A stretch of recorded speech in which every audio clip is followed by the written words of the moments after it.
கர்த்தருக்கு ஸ்தோத்திரம். தேவன் கொடுத்த அருமையான இந்த மனமகிழ்ச்சி நாளுக்காய் நாம் கர்த்தரை ஸ்தோத்திரம் பண்ணுவோம்.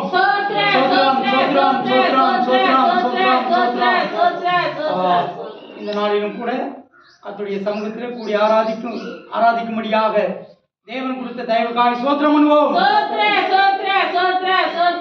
கர்த்தருடைய கிருபையின் மேல் நின்று கொண்டு கர்த்தருடைய வார்த்தையை சொல்லும்படியாக தேவன் இந்த காலவெளியிலே, இந்த மனமகிழ்ச்சி நாளிலே, இந்த உரித்தெழுந்த நாளிலே கர்த்தருக்கு கொடுத்த கிருபைக்காக கர்த்தருக்கு ஸ்தோத்திரம். வேதவசனம் தியான பகுதியாக யோபு புஸ்தகம் 8ஆம் அதிகாரம் 7ஆம் வசனம். உம்முடைய துவக்கம் அற்பமாய் இருந்தாலும் உம்முடைய முடிவு சம்பூர்ணமாக இருக்கும். அல்லேலூயா. உம்முடைய துவக்கம் அற்பமாய் இருந்தாலும் உம்முடைய முடிவு சம்பூர்ணமாய் இருக்கும். ஆண்டவராகிய இயேசு கிறிஸ்து யோபுனுடைய வாழ்க்கையில சொல்லப்படுகிற வார்த்தை. ஏன்னா யோபு பற்றி ஆண்டவருக்கு எதற்காக ஆண்டவர் அவிதமாய் சொன்னார்? அவன் சொல்லக்கூடிய தகுதியுடையவனாக இருக்கிறான். யோபு பற்றி அந்த 1ஆம் அதிகாரத்தில் நினைக்கிறேன், அந்த வசந்தவாசியம் யோபுல அவனை பற்றி சார்ஜ் சொல்ற என்ன சொல்றாரு சொல்லுங்க. அவன் உத்தமனும் அவன் உத்தமனும் தேசத்திலே யோபு என் பேர் கொண்ட. அதெல்லாம் வேண்டாம், சாட்சியம் மட்டும் சொல்லுங்க. அவனை பத்தி ஆண்டவர் என்ன சொல்றாரு சொல்லுங்க.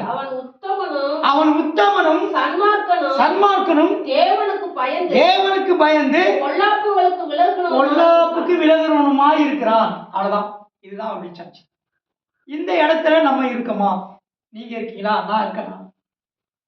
இந்த தகுதி இல்லாம நான் எதை தோணுனாலும் கர்த்தர் பார்த்துப்பாரு, தூக்கம் அற்பமா இருக்குது, ஒரு வியாபாரத்தை தொடங்குறேன், ஒரு நல்ல ஒரு நல்ல காலேஜை தேட முயற்சிக்கிறேன், ஒரு நல்ல பள்ளிக்கூடத்தை தேட முயற்சிக்கிறேன், நான் அது ஆரம்பம்தான், ஆனால் ஆண்டவர் முடிவாக தருவாரு. எப்படி தருவார்?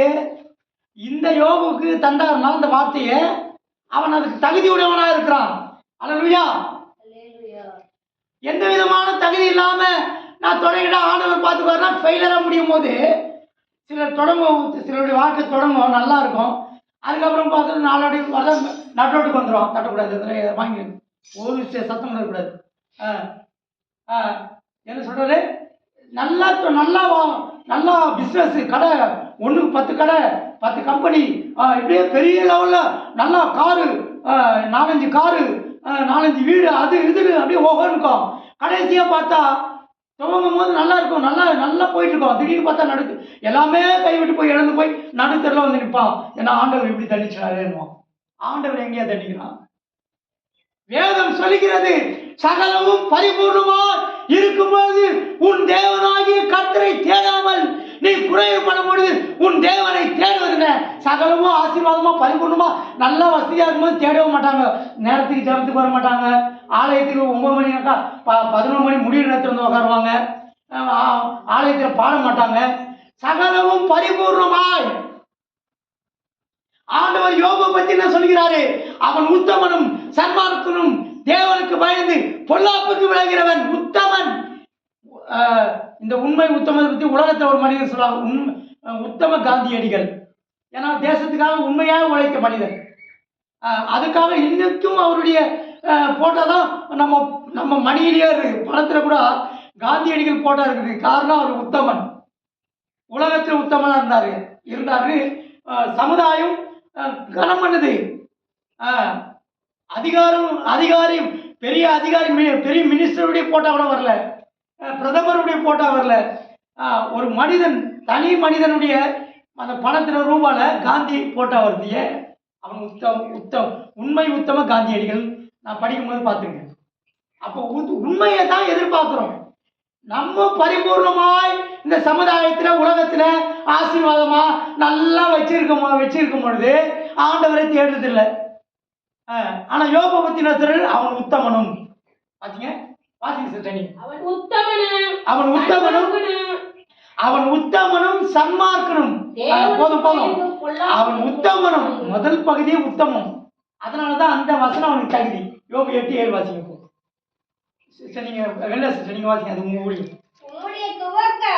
உம்முடைய துவக்கம் உம்முடைய துவக்கம் அற்பமா இருந்தாலும், அதுக்கப்புறம் தான் யோபுவை பத்தி சொல்றாரு. உன் துவக்கம் அற்பமா இருக்கும். இப்போ யோபு தொடங்கும் போது வாழ்க்கையில இப்ப நம்மளே எடுத்துக்கல, எடுத்த உடனே நம்ம கோடீஸ்வரனா பிறகுறோம், அம்பானிக்கு பிறகுற மகன் அம்பானியா இருப்பான். ஆனா சிலருடைய வாழ்க்கையில பார்த்தா ஒரு ஆரம்பம் பண்ணும்போதே சாதாரணமா இருக்கும். ஒரு பிளாட்பாரத்தில் வியாபாரம், இப்போ சென்னையில் எம்ஏ ஜேக்கப் கம்பெனி வேர்ல்டு இன்னைக்கு பெரிய பெரிய கோடீஸ்வரர். அவர் வியாபாரம் பண்ணும்போது ஆரம்பம் இருக்குதம்மா, பரிசுத்தவான்கிட்ட ஊழியக்காரர்கிட்ட காசை கொடுத்து ஜெபம் பண்ணி அந்த காசை வாங்கி தலையில மேட்டு விளக்க மரம் தொடப்பம் அது இதுன்னு தெரு தெருவா சைக்கிளை வச்சு விற்றவர். இன்னைக்கு world famous MA Jacob company. இந்த கோல்கட் கம்பெனி எல்லாம் பார்த்தீங்கன்னா அவங்க சொல்லுவாங்க, நிறைய தேவனுடைய பிள்ளைகள் தூங்கினதை அற்பமாய் தூங்குவாங்க, ரோட்ல இருந்து தூங்குவாங்க. பிளாட்பாரத்தில் வியாபாரம், பழ வியாபாரம், காய்கறி வியாபாரம், பிளாஸ்டிக் வியாபாரம், மளிகை சாமான் கூட 5 ரூபா 10 ரூபா பாக்கெட் போட்டு வியாபாரம் அற்பமாக தொடங்குவாங்க. அதுக்கப்புறம் பார்த்தா complex, super market, super market, பிளாட்பாரத்தில் போது super platform, super platform, super market. Super பிளாட்பாரத்தில் இருக்கும்போது ஏசு பாடுறது ஆராதிக்குது, அல்லேலூயா, கரெக்டா, வாங்க வாங்க வாங்க. சூப்பர் மார்க்கெட்டு கொடுத்தோடனே ஆண்டவர் மூடு கடையை தரு. பிளாட்பாரத்தில் இருக்கும் போது நீ ஆண்டவரை தேடணும். நீ சகலமும் பரிபூர்ணமாய் இருக்கும் பொழுது உன் தேவனாகிய கர்த்தரை தேடாமல், நீ பிளாட்பாரத்தில் இருக்கும் பொழுது, நீ ஆரம்ப அற்பமா இருக்கும் பொழுது ஆண்டவரை தேடணும், உண்மையாய் தேடணும், ஆராதிக்கணும், பாடணும், தெய்வ பக்தி உள்ளவளா இருக்கணும். அதுக்காக தான் உலக ஆசீர்வாதம் நிலையானது அல்ல. அது ஒரு நாள் நம்மை விட்டு போயிடும், நாம அதை விட்டு போயிடுவோம். நிரந்தரமானது அல்ல.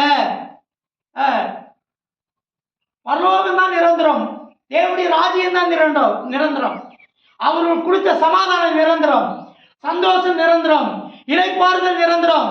இன்னைக்கு அநேகருடைய கிறிஸ்துவ என்று சொல்கிறார்கள், தேவனுடைய பிள்ளைகள் என்று சொல்கிறார்கள். ஊழியக்காரா கூட இருக்கட்டுமே, தூங்கினது நீ சாதாரணமா ஒரு சின்ன மரத்தடியிலிருந்து ஆராதனை தொடங்கியிருப்ப.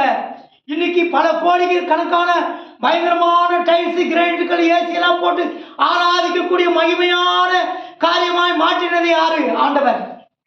நீ தூங்கும் போது ஒரு ரோட்ல இருந்து, ஒரு சாதாரண வாடகை வீட்டில் இருந்து, அதுக்கப்புறம் சொந்தமாக ஒரு இடம், அப்புறம் ஒரு சின்ன ஒரு ஓடை போட்டு 4 தட்டியை போட்டு ஆராதிச்சோம். ஆனால் தேவன் தூங்கின நாள் பழைய நிலைமையை நம்ம நினைச்சு பார்க்கிறோமா? ஆரம்ப நாட்களில் நல்ல மணிக்கணக்காக ஜெபித்தோம், உபவாசம் எடுத்தோம், தேவனை மாத்திரம் சார்ந்து வாழ்ந்தோம், விசுவாசத்தில் இருந்தோம். காலங்கள், சூழ்நிலைகள், வளர்ச்சிகள் வரும்பொழுது நாம் தேவனை விட்டு போவதல்ல. நீ சகலமும் பரிபூர்ணமாக இருக்கும் பொழுது உன் தேவனாகிய கர்த்தரை தேடாமல் குறைவுபடும் பொழுது உன் தேவனை தேடுவது என்ன? கேள்வி கேட்குறான். ஏன் நீ தேடுறது என்ன? குறை நல்லா இருக்கும்போது ஏன் தேடல? இப்போ விட்டு படிவியாதி, கஷ்டம், வறுமை, மன அழுத்தம் எல்லாமே கைவிட்டு போட்டு தரித்திரம் எல்லாத்தையும் எழுந்து நடுத்தரில் வரும்பொழுது ஆண்டவரை தேடி என்ன பிரயோஜனம்? தேவனுக்கு மகிமை உண்டாதாக. தேவனை உண்மையாய் தேடினோம். எந்த நிலைமையும் நான் இருந்தாலும் மனரம்யமாக இருக்க கற்றுக்கொண்டேன் என்று அப்போஸ்தலன் பவுல் சொல்கிறார். இதை போல அசாத்தியமா சொல்ல முடியுமா? இதுதான் அசாத்தியமான தேவன் மேல் இருக்கிற விசுவாச நம்பிக்கை. நான் இருந்தாலும் இல்லாவிட்டாலும் நான் தேவனை ஆராதிப்பேன், தேடுவேன். அதே பக்தனாக யோபு கூட சொல்கிறார். யோபு பற்றி என்ன சொல்லப்படுகிறது? அவன் என்ன சொல்றான்? அந்நிய கண்களால் அல்ல, என் கண்களால் காண்பேன், கர்த்தரிடத்தில் நன்மை பெற்று நான் தீமையை பெறக்கூடாதா? தீமைகள் வரும் பொழுது ஆண்டவரை விட்டு விலகி ஓடுவதில்லை, ஆராதனைக்கு போகாமல் இழுத்து போட்டு வச்சுட்டு தூங்குவதில்லை. எந்த நிலைமையில் கர்த்தர் கொடுத்தார், கர்த்தர் எடுத்தார், கர்த்தரால் ஒரு நாள் என்னை கைவிட மாட்டார். இந்த சூழ்நிலைகள் மாறும். நான் எந்த நிலைமையில் இருந்தாலும் நான் மனரம்யமாய் இருப்பேன்.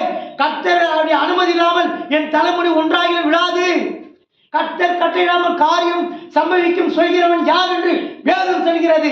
எந்த நிலைமையிலும் நாம் ஆண்டவரை விட்டு பின்வாங்காமல் ஆண்டவருக்காக வைராக்கியமா நாம் நிற்கிறவர்களாக வேண்டும். ஆண்டவர் நம்மை விட்டு விலகிற தேவன் அல்ல. எந்த சூழ்நிலையும் அவர் அன்பிலிருந்து என்னை பிரிக்காத காத்து கொள்வார்.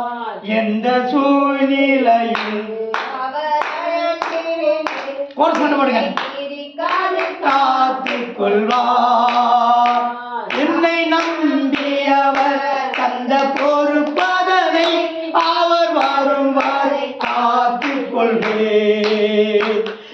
உம்மை நம்பியவர் அந்த பொறுப்பதனை அவர் தரும் வரை காத்துக் கொள்வேன்.